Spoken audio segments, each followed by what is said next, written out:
الحمد لله وحده والصلاة والسلام على من لا نبي بعده اما بعد فاعوذ بالله من الشیطان الرجیم بسم اللہ الرحمن الرحیم۔ رمضان المبارک مہینہ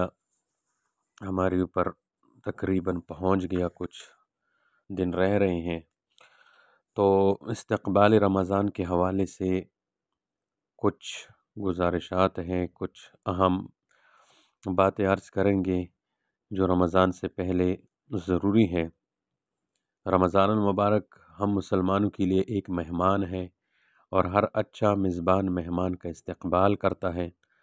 خاص طور سے وہ مہمان جو تھوڑی سی میزبانی کروا کر بہت کچھ مہمانوں کو دینے کے لیے آتا ہے، اس مہمان کا تو بہت ہی استقبال کیا جاتا ہے۔ رمضان بھی ایسا ہی مہمان ہے جو تھوڑی سی عبادات کا وقت ہم سے لے کر ہمیں وہ کچھ دینے کے لیے آتا ہے جو 11 مہینوں میں بہت سی محنت کر کے بھی ہم نہیں پا سکتے۔ اب ہم رمضان کا استقبال کیسے کریں، تو اس حوالے سے کچھ باتیں عرض کریں گے جس کو ہر مسلمان توجہ سے، دھیان سے، شوق سے اس کو سنیں۔ سب سے پہلا عمل حضور صلی اللہ علیہ وسلم کا خطبہ پڑھنا، جس میں آپ علیہ السلام نے شعبان کے آخری تاریخ میں حضور اکرم صلی اللہ علیہ وسلم نے رمضان شریف کے متعلق جو بیان فرمایا، اور رمضان کے فضائل سے متعلق حضور صلی اللہ علیہ وسلم کے جو احادیث ہے ان کو پڑھنا یا سننا، تاکہ اس مبارک مہینے کی اہمیت اور اس میں کچھ کرنے کا جذبہ بیدار ہو جائے۔ تو آپ علیہ السلام کا خطبہ ہم شروع کرتے ہیں۔ تو حضور اکرم صلی اللہ علیہ وسلم نے خطبے میں ارشاد فرمایا، اے لوگوں، تمہارے اوپر ایک بہت بڑا مہینہ آنے والا ہے، بہت برکتوں والا ہے۔ اس مہینے میں ایک رات شب قدر ایک ایسی مرتبہ والی ہے جو 1000 مہینوں سے بڑھ کر ہے۔ دوسری بات یہ ارشاد فرمائی کہ اللہ تعالیٰ نے اس مہینے کے روزے مسلمانوں پر فرض فرمائے، اور اس کی رات کے قیام یعنی تراویح کو باعث ثواب کر دیا۔ تیسری بات یہ ارشاد فرمائی، جو شخص اس مہینے میں کسی نیکی کے ذریعے اللہ تعالیٰ کا قرب حاصل کرے، وہ ایسا ہے جیسے غیر رمضان میں کوئی فرض ادا کرے۔ اور چوتھی بات یہ ارشاد فرمائی کہ جو شخص اس مہینے میں کوئی ایک فرض ادا کرے، وہ ایسا ہے جیسے غیر رمضان میں 70 فرض ادا کیے۔ اور پانچویں بات یہ ارشاد فرمائی کہ یہ صبر کا مہینہ ہے، اور صبر کا بدلہ جنت ہے، اور یہ مہینہ غمخواری کا ہے۔ اس مہینے کی برکت سے مومن کی رزق میں زیادتی ہوتی ہے۔ اور چھٹی بات یہ ارشاد فرمائی، جو شخص کسی روزہ دار کو روزہ افطار کرائے، وہ اس کے لیے گناہوں کے معاف ہونے اور دوزخ سے نجات کا ذریعہ ہوگا، مگر اس روزہ دار کے ثواب میں سے کچھ کم نہیں کیا جائے گا۔ اور ساتویں بات یہ ارشاد فرمائی، صحابہ اکرام رضی اللہ عنہم اجمعین نے عرض کیا، یا رسول اللہ، ہم میں سے ہر شخص تو اتنی وسعت نہیں رکھتا کہ روزہ دار کو روزہ افطار کرائے۔ تو رسول پاک صلی اللہ علیہ وسلم نے ارشاد فرمایا، اگر کوئی شخص ایک روزہ دار کا روزہ صرف ایک کھجور یا پانی یا دودھ کے گھونٹ ہی سے کھلوا دے، تب بھی اللہ تعالیٰ اس کو اتنا ہی ثواب عطا فرمائے گا۔ مطلب یہ ہے کہ روزہ دار کو بھی پورا ثواب ملے گا، اور افطار کرانے والے کو بھی۔ اور آٹھویں بات یہ ارشاد فرمائی کہ اس مہینے کا ابتدائی حصہ یعنی پہلا عشرہ رحمت کا ہے، اور دوسرا عشرہ مغفرت کا ہے، اور آخری حصہ یعنی تیسرا عشرہ دوزخ سے آزادی کا ہے۔ اور نویں بات یہ ارشاد فرمائی کہ جو شخص اپنے خادم ملازم سے اس مہینے میں کام ہلکا لے، اللہ تعالیٰ اس کے گناہ بخش دے گا اور جہنم سے آزاد کرا دے گا۔ اور 10ویں بات یہ ارشاد فرمائی، تم رمضان میں 4 کام زیادہ کرو،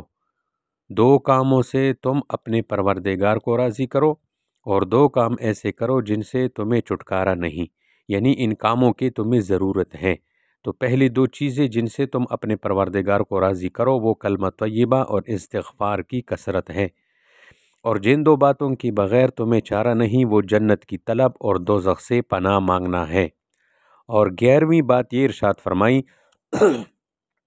جو شخص کسی روزہ دار کو پانی پلائے گا قیامت کے دن اللہ تعالیٰ اس کو میرے حوض یعنی حوض کوثر سے ایسا پانی پلائے گا کہ اس کے بعد جنت میں داخل ہونے تک پیاس نہیں لگے گی۔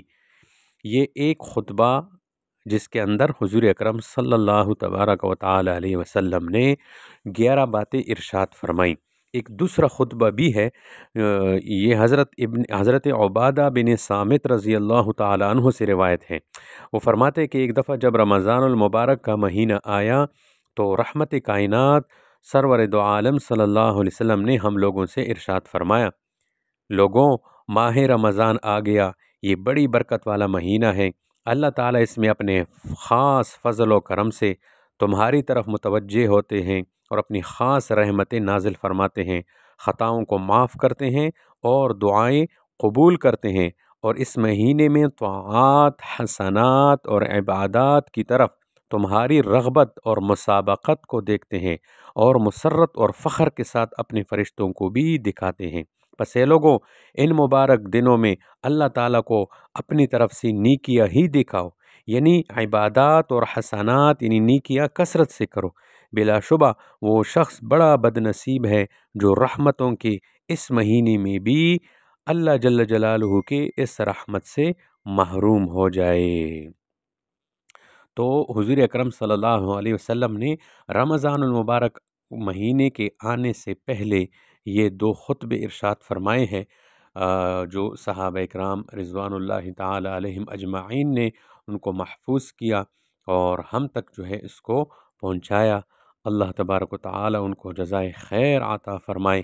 کہ ان ہدایات کی روشنی میں جو حضور اکرم صلی اللہ علیہ وسلم نے ان خطبوں میں ارشاد فرمائے ہیں، اگر ہم اپنا رمضان کا مہینہ گزاریں گے تو اللہ تبارک و تعالی اس ماہ مبارک کی برکت سے ہمارے گناہوں کو معاف فرما دیں گے اور ہمیں اللہ تبارک و تعالی گناہوں سے ہماری حفاظت فرما دیں گے، دلوں سے ظلمتیں کدورتیں ان کو ختم فرما دیں گے، اور اللہ تبارک و تعالی ہمارے ساتھ دنیا آخرت میں آسانیاں، رحمت، کرم اور فضل کے جو ہے فیصلے فرمائیں گے۔ تو لہٰذا ہر مسلمان کو چاہیے کہ اس ماہ مبارک کے آنے سے پہلے خوب اللہ کی طرف متوجہ رہیں، اللہ تبارک و تعالی سے دعائیں کریں کہ یا اللہ رمضان تک ہمیں پہنچائیں، یا اللہ رمضان المبارک کا مہینہ خیر و عافیت کے ساتھ ہمارے پر گزارے اور خوب نیک عمل کی توفیق عطا فرمائیں، ہر قسم کی گناہوں سے ہماری حفاظت فرمائے۔ جزاکم اللہ خیر۔